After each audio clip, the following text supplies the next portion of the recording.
जी नमस्कार दोस्तों, स्वागत करते हैं आप सभी को आपका यूट्यूब चैनल टारगेट भोजपुरी। जी बता दूं कि भोजपुरी की हिट मशीन खेसारी लाल जी का संघर्ष 2 मूवी पूरी तरह से बवाल मचा दिया। जी हाँ दोस्तों, अभी सिनेमाघरों में बहुत दर्शकों का भीड़ देखने को मिला। उस बीच आप सबके बीच बता दूं कि एक बहुत ही हाई लेवल गाना अभी आप सबके बीच छूटने के लिए तैयार हो रहा है। जी हाँ दोस्तों, गाना भी बहुत ही हाई लेवल, बहुत ही बवाल का होने वाला भतार शहरी। जी हाँ दोस्तों, गाने का टाइटल, गाने का बोल और ये गाना कमिंग सून में बहुत ही जल्द देखने को मिल जाएगा।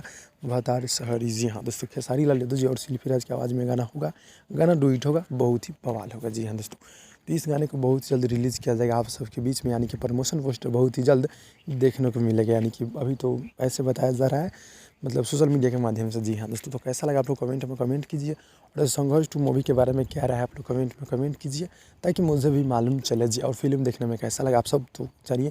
और संघर्ष 2 नहीं देखे तो यार कोई भी मूवी मतलब आपकी अगर मतलब सब गड़बड़ हो जाएगी, इसलिए जाकर आप लोग देखिए और ढेर सारा प्यार आशीर्वाद दीजिए। जी हाँ दोस्तों, तो फाइनली छोटा सा अपडेट था, मिलते हैं अगले वीडियो में, तब तक के लिए धन्यवाद दोस्तों।